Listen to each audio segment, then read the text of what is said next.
السلام علیکم ورحمۃ اللہ وبرکاتہ۔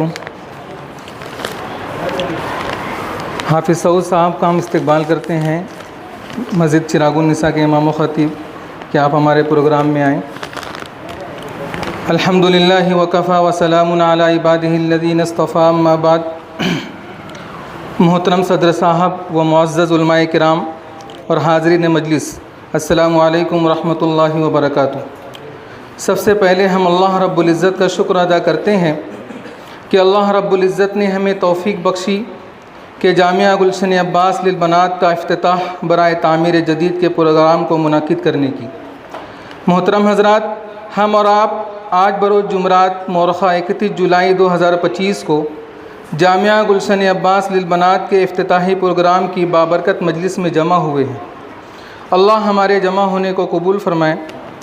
یہ بات روز روشن کی طرح آیا ہے کہ مسلمانوں کے لیے اپنی آئندہ نسلوں کو اسلام پر باقی رکھنے اور ذہنی، فکری بلکہ کلی ارتداد سے بچائے رکھنے کا اس کے علاوہ راستہ نہیں کہ ٹھوس بنیادوں پر ان کی ابتدائی دینی تعلیم کا نظم کیا جائے۔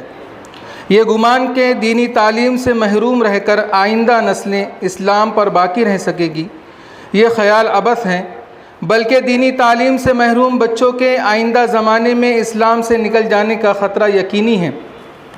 اس لحاظ سے ہندوستان میں دینی اداروں کی حیثیت بڑی اہمیت کی حامل ہے۔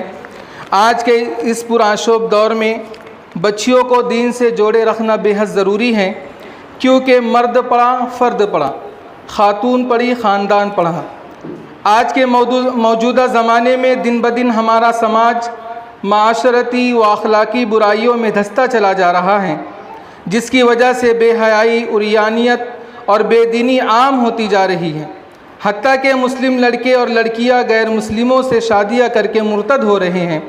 ایسے موقع پر ہم سب کو ہوشیار رہنے کی ضرورت ہے، اور ساتھ ساتھ بچیوں کو اتنا پابند کر دیا جائے کہ وہ اچھے اور برے میں تمیز کر سکے، اور یہ اس وقت ممکن ہو سکتا ہے کہ یہ ہم اپنے بچیوں کی نشو و نما دین کے شعبہ جات سے منسلک رکھ کر کریں۔ اس کے علاوہ اسی کی ایک کڑی جامعہ گلشن عباس للبنات بھی ہیں۔ الحمدللہ جامعہ گلشن عباس للبنات محتاج تعارف نہیں ہے۔ جامعہ کا قیام اسی مقصد کے تحت ہوا ہے کہ بنت حوا کو زیور تعلیم سے آراستہ کرنا بے حد ضروری ہے، خاص طور سے مضافات کی بستیوں میں دینی لائن سے بیداری پیدا کرنا شامل ہے۔ جامعہ گلشن عباس للبنات کا قیام سن 2010 محلہ زیتون پورہ میں مرحوم حافظ اشفاق احمد جمالی صاحب نے ایک کرائے کے مکان سے جز وقتی تعلیم کے ساتھ شروع کیا۔ تقریباً 2 سال تک اسی کرائے کے مکان میں مدرسہ چلتا رہا۔ اس کے بعد سن 2012 سے اب تک محلہ حسن پورہ میں جز وقتی تعلیم کے ساتھ مدرسہ جاری و ساری ہے۔ سن 2016 میں لبیک ہوٹل کے پیچھے سروے نمبر 178/3 میں مدرسے کے لیے 750 اسکوائر فٹ زمین خریدی گئی۔ زمین خریدنے کے بعد مرحوم حافظ اشفاق احمد جمالی صاحب کی کوشش سے پترے کے شیڈ میں مدرسے کی تعمیر کی گئی، اور باقاعدہ دارالاقامہ یعنی قیام و طعام کے ساتھ غریب یتیم بچیوں کے لیے مکمل تعلیم کا انتظام کیا گیا۔ الحمدللہ 2016 سے 2 مئی 2025 تک مدرسہ خوش اسلوبی کے ساتھ جاری و ساری تھا، لیکن 3 مئی 2025 بروز سنیچر کو جو حادثہ فاجعہ پیش آیا، جس میں ہائی کورٹ کے آرڈر پر زمین مافیاؤں کی بدنیتی کا خمیازہ پوری بستی کے ساتھ ساتھ مدرسے کو بھی بھگتنا پڑا۔ پوری بستی پر بلڈوزر چلا دیا گیا، جس کی زد میں مدرسے کی عمارت بھی آ گئی۔ الحمدللہ بستی والوں کی اور ہمدردان قوم و ملت کے جیالوں کی کوشش سے دونوں فریق کے درمیان سمجھوتا کرایا گیا، اور دوبارہ بستی والوں کو ان کی زمین واپس دی گئی۔ زمین واپس ملنے کے بعد مدرسے کی تعمیر کی گئی، اور آج ہم اسی کی افتتاحی تقریب میں جمع ہوئے ہیں۔ مدرسے میں فی الحال 107 طالبات زیر تعلیم ہیں، جس میں 55 طالبات مقیم مع قیام و طعام کے ساتھ اور 105 طالبات غیر مقیم ہیں۔ مقیم طالبات میں بیرونی طالبات کی تعداد 40 ہیں، جو ممبئی، بھیونڈی، گھوٹی، اگتپوری، ناسک، دھلیا و دیگر شہروں سے تعلق رکھتی ہیں۔ جامعہ کے ماتحت 2 شاخیں اور بھی چل رہی ہیں. ایک شاخ اعظم پورے میں جو بعد نماز مغرب چلتی ہے، اور دوسری شاخ ہیرا پورہ میں، وہ بھی بعد نماز مغرب سے رات 10 بجے تک چلتی ہے.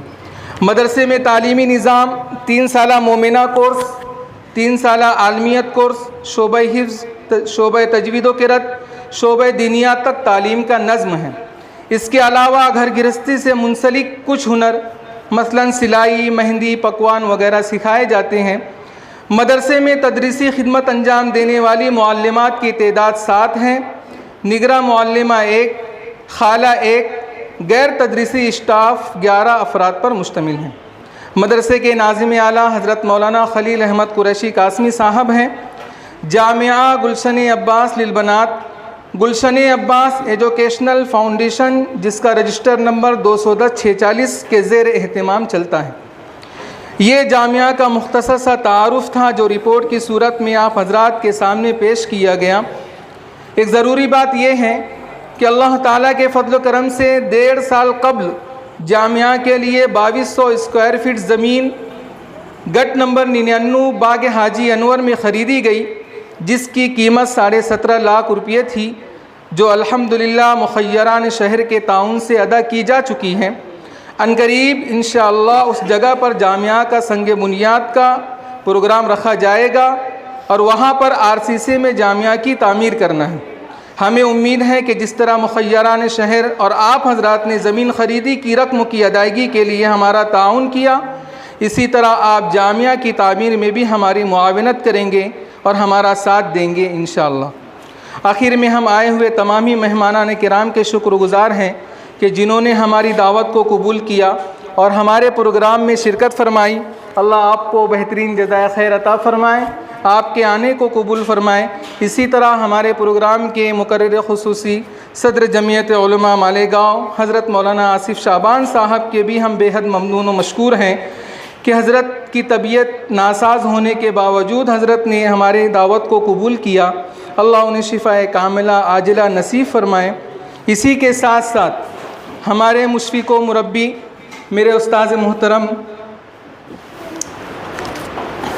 جنرل سیکریٹری جمعیت علماء مالیگاؤں و ناظم تنظیم ضلع ناسک قاری اخلاق احمد جمالی صاحب کہ ہم بے حد ممنون و مشکور ہیں کہ آج یہ عمارت مدرسے کی جو تعمیر ہوئی ہے یہ قاری صاحب کی انتک محنت و کوشش کا ثمرہ ہے. تعمیر کے شروع دن سے قاری صاحب لگے ہوئے ہیں. قاری صاحب کو اپنے جامع مدرسے نے ہر طرح سے قربانی دی. ہم اللہ تعالیٰ سے دعا گو ہیں کہ اللہ رب العزت قاری صاحب کی محنت و قربانی کو قبول فرمائے. اللہ تعالیٰ عافیت کے ساتھ ان کی عمر میں برکت عطا فرمائے اور ان کا سایہ ہمارے سروں پر تا دیر تک دور تک قائم و دائم فرمائے. آمین. وآخر دعوانا الحمدللہ. ماشاءاللہ یہ مدرسے کا ایک اثر تعارف اور رپورٹ تھی جس کو آپ حضرات نے